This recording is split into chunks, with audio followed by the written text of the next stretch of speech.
ఐదవ తరగతి తెలుగు మొదటి పాఠ్యాంశం ఏ దేశం ఏగిన. స్వామి వివేకానంద ఎప్పుడు షికాగోలో ప్రసంగించారు? 11 సెప్టెంబర్ 1893.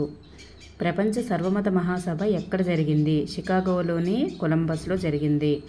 స్వామి వివేకానంద తన ప్రసంగంలో అమెరికా ప్రజలను ఏమని సంబోధించారు? సోదర సోదరీమణులారా, మహోత్సవం అనే పదాన్ని విడదీయండి. మహా ప్లస్ ఉత్సవం. ప్రార్థనా కార్యకలాపాలు దేనికి పనికి వస్తాయి? చిత్తశుద్ధికి. డ్యాష్ ధ్యానానికి ఉపయోగపడుతుంది. విగ్రహారాధన. మతాలలో జరిగే పూజా విధానాలన్నీ డ్యాష్ తత్వాన్ని తెలుపుతాయి.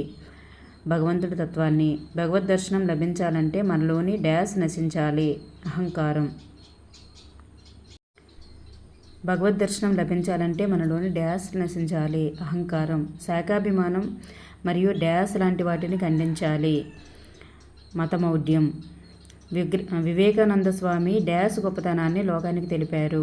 సనాతన ధర్మం.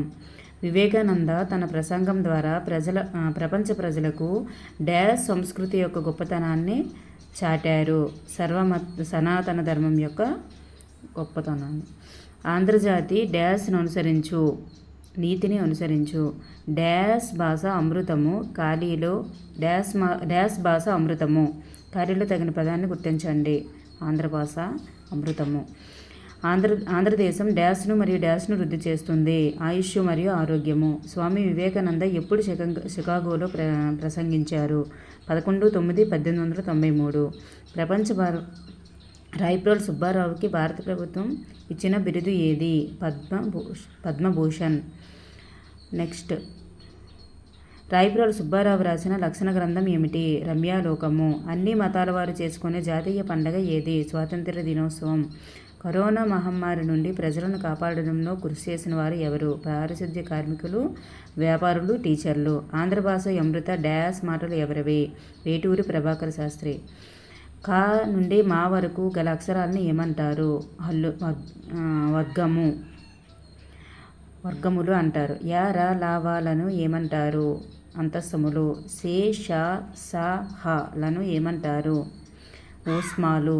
గర్భము అనగా అర్థం ఏమిటి? కడుపు. అంతులేనిది అనే పదం గల అర్థం ఏమిటి? అనంతం.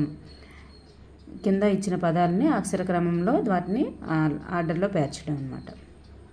నెక్స్ట్, వీటన్నింటినీ కూడా ఏవైనా 3 పదాలు ఇస్తాడు. వాటి యొక్క మొదటి అక్షరాలను బట్టి వాటిని క్రమంలో మనం పేర్చొచ్చు అన్నమాట. ఇది కూడా మనం ఒక్కొక్కసారి బిట్లు అడిగే అవకాశం ఉంటుంది. ఏ దేశం ఏగిన అనే పాఠంలో ఉన్న చిత్రంలో ఏ వృత్తుల వారు ఉన్నారు? శాస్త్రవేత్త, మిలిటరీ, డాక్టరు, రైతు.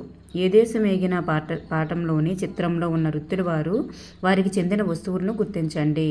మిలిటరీ టీచర్ పెన్ను, రైతు నాగలి, పోలీస్ లాఠీ. రాయప్రోలు సుబ్బారావుకి భారత ప్రభుత్వం ఇచ్చిన బిరుదు ఏమిటి? పద్మభూషణ్. కా నుండి హా వరకు గల అక్షరాలను ఏమంటారు? హల్లులు. పొట్టిగా పలికే అక్షరాలను ఏమంటారు? హ్రస్వాలు. అక్షర క్రమంలో క్రింది పదాలను రాయండి. అంటే మనకు 3 పదాలు ఇస్తారు. వాటి యొక్క మొదటి అక్షరాలను బట్టి మనం క్రమ పద్ధతిలో మార్చాలి. కచట తపలను ఏమంటారు? పరుషాలు. గజట తపలను ఏమంటారు? సరళాలు. ముక్కుతో పలికే అక్షరాలను ఏమంటారు? అనునాసికాలు.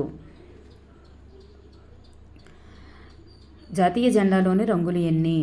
3. ఏ దేశమేగినా అనే దేశభక్తి గీతం రాసినది ఎవరు? రాయప్రోలు సుబ్బారావు. పీఠం అనగా అర్థమేమిటి? సింహాసనం.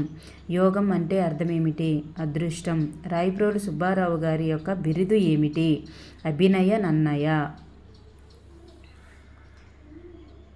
రాయప్రోలు వారి యొక్క కావ్యము ఏమిటి? కావ్యము. తృణకంకణం. పుణ్యం ఈ పదానికి వ్యతిరేక పదం ఏమిటి? పాపం. స్వర్గం వ్యతిరేక పదం నరకం. జాతీయ పండుగను మనం ఏ రోజున జరుపుకుంటాము? ఆగస్టు 15. నిలుపురా నీ జాతి డ్యాష్ నిండు గౌరవము. నిలుపురా నీ జాతి నిండు గౌరవము. కాలిని పూరించడం అన్నమాట.